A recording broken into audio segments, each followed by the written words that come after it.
মালদা জেলা সর্বশিক্ষা মিশনের উদ্যোগে বিশেষ চাহিদা সম্পন্ন ছাত্রছাত্রীদের সহায়ক সরঞ্জাম বিতরণ অনুষ্ঠান হয়ে গেল বৃহস্পতিবার। আদিনা এবং মালদা চক্রের ব্যবস্থাপনায় এদিন এই অনুষ্ঠানের আয়োজন চোখে পড়ে শাহপুর হাই স্কুলে। উপস্থিত ছিলেন মালদা চক্রের অবর বিদ্যালয় পরিদর্শক ভরত ঘোষ সহ অন্যান্যরা।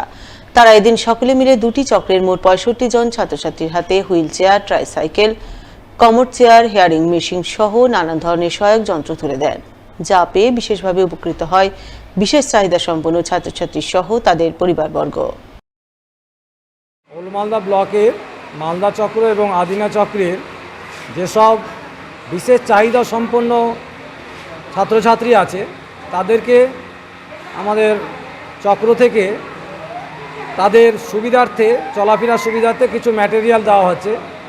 যে ম্যাটেরিয়ালগুলো হচ্ছে হুইল চেয়ার, কানের মেশিন, ট্রাইসাইকেল, কমোড চেয়ার, যাতে করে এদের চলাফেরাতে সুবিধা হয়। আগামী 17 জুলাই মুসলিম সম্প্রদায়ের পবিত্র মহরম, তাই আসন্ন শোকের পরব মহরম সুষ্ঠুভাবে সম্পন্ন করতে আগেভাগে তৎপর হয়ে উঠল কালিয়াচক 1 নম্বর ব্লক প্রশাসন। তৎপরতার অঙ্গ হিসাবে কালিয়াচক 1 নম্বর ব্লক প্রশাসন এবং কালিয়াচক থানার পুলিশ প্রশাসনের যৌথ উদ্যোগে সর্বদলীয় বৈঠক হয়ে গেল বৃহস্পতিবার।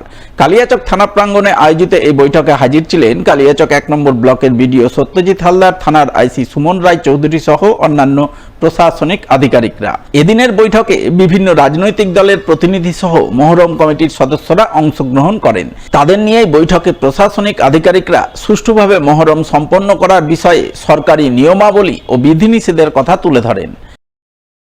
আজকে কালিয়াচক থানা চত্বরে মহরম, আসন্ন মহরম নিয়ে মিটিং হলো। সেখানে মূলত আমাদের সকলেরই যারা প্রশাসনিকভাবে আছে এবং যারা কমিটির আছে প্রত্যেকেই একই সহমত যে আমরা সুষ্ঠুভাবে আমাদের অনুষ্ঠানটি, উৎসবটি সুসম্পন্ন করতে চাই।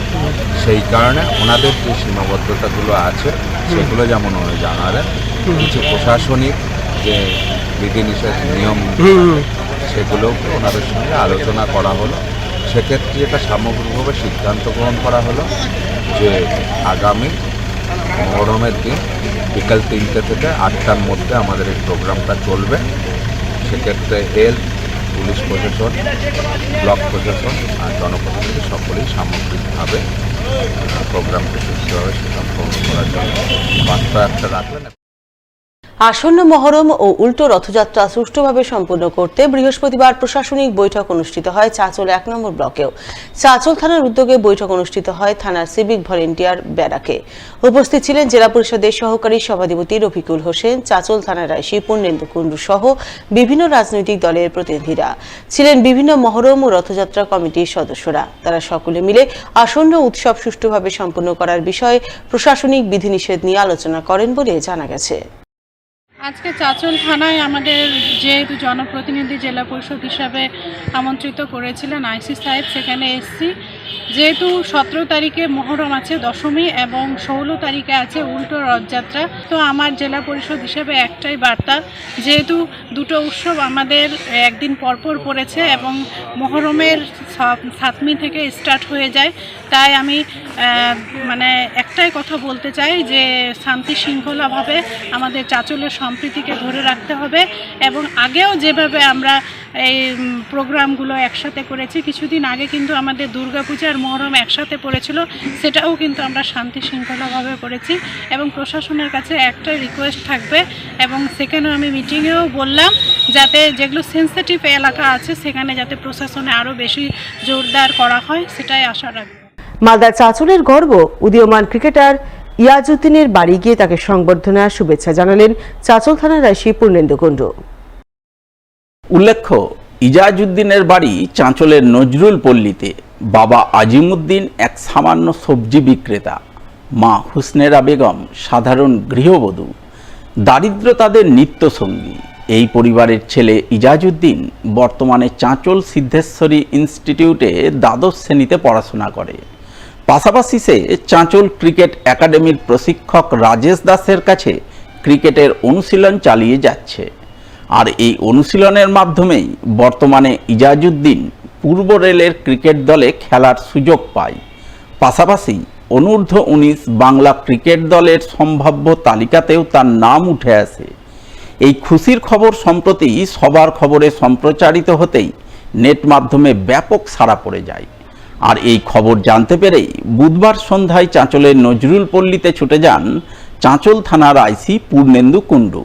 তিনি বাড়ি গিয়ে চাঁচলের গর্ব উদীয়মান ক্রিকেটার ইজাজউদ্দিনের হাতে পুষ্পস্তবক সহ নানান উপহার সামগ্রী তুলে দিয়ে তাকে শুভেচ্ছা অভিনন্দন জানান। ক্রিকেটে তার আরও উজ্জ্বল ভবিষ্যৎ কামনা করেন। আমাদের চাঁচলের গর্ব ছেলে এখানে আমাদের চাঁচল স্টেডিয়ামে প্র্যাকটিস করে ইস্টার্ন মেলে চান্স পেয়েছে এবং সিএবিতেও লিস্টেও নাম আছে। আশা করি ও খুব রিসেন্ট সিএবি লিস্টেও ঢুকে যাবে এবং তারপরে আমরা আশা করি আমাদের ইন্ডিয়া টিমেও খেলবে এবং আমাদের চাঁচলের বাংলার এবং ভারতের নাম উজ্জ্বল করবে। আমার সাকসেস কামনা করবে। আমরা বাড়িতে এসেছিলাম মিষ্টি দিয়ে ওকে এদের দেখলাম যে আর্থিক অবস্থা সচ্ছল নয়, তো ঠিক আছে, সেটা কোনো বাধা হয়ে দাঁড়াবে না। আমাদের এরকম দেখা গেছে এখন বর্তমান যারা ইন্ডিয়া টিমের অনেক প্লেয়ার আছে, যশস্বী জয়সওয়াল থেকে শুরু করে ঋতু সিং, সবাই এরকম বাড়ি থেকে উঠে এসছে, তারা আজকে অনেক জায়গায় পৌঁছে দিচ্ছে। এটা কোনো বাধা হবে না। পরবর্তীকালেও যদি নিজের ডেডিকেশন এবং নিজের এটা অধ্যাবসায় এবং পরিশ্রমটা ঠিক রাখে তাহলে আশা করি নিশ্চয়ই এইসবগুলো সমস্যা থাকবে না। থানার আইসি সাহেবের কাছে সংবর্ধনা শুভেচ্ছা পেয়ে আনন্দে আপ্লুত হয়ে ওঠে চাঁচলের উদীয়মান ক্রিকেটার ইজাজউদ্দিন। সে জানায় বর্তমানে তার একটাই লক্ষ্য, প্র্যাকটিস প্র্যাকটিস আর প্র্যাকটিস, যাতে আগামী দিনে সে পূর্ব রেলের ক্রিকেট দলে এবং অনূর্ধ্ব-19 বাংলা দলে খেলে নিজের ও পরিবারের মুখ উজ্জ্বল করতে পারে। চাঁচল থানা থেকে আইসি স্যার এসেছিল, আমাকে পুরো থানা দিল, সব ভালো করে ধন্যবাদ জানালো, আশীর্বাদ দিল, ভালো লাগলো। এসে আমার বাড়িতে এসে খুব ভালো লাগলো। আমার প্রস্তুতি বলতে গেলে এখন খেলাধুলা তো চলছে ভালো না, আর স্যার আসলো খুব ভালো লাগলো, আমাদের বাড়িতে স্যার আসলো তো খুব ভালো লাগলো। আমাকে পরিস্থিতি খেলাধুলা চলছে, প্র্যাকটিস চলছে। ইস্টার্ন রেলে ফার্স্ট ডিভিশন চান্স পেয়েছি আর বেঙ্গলের 36 জনের মধ্যে নাম আছে। আমার ফোকাস থাকবে একটাই যে আমি যেভাবে চলছি খেলার জন্য, খেলাতে ফোকাস করি।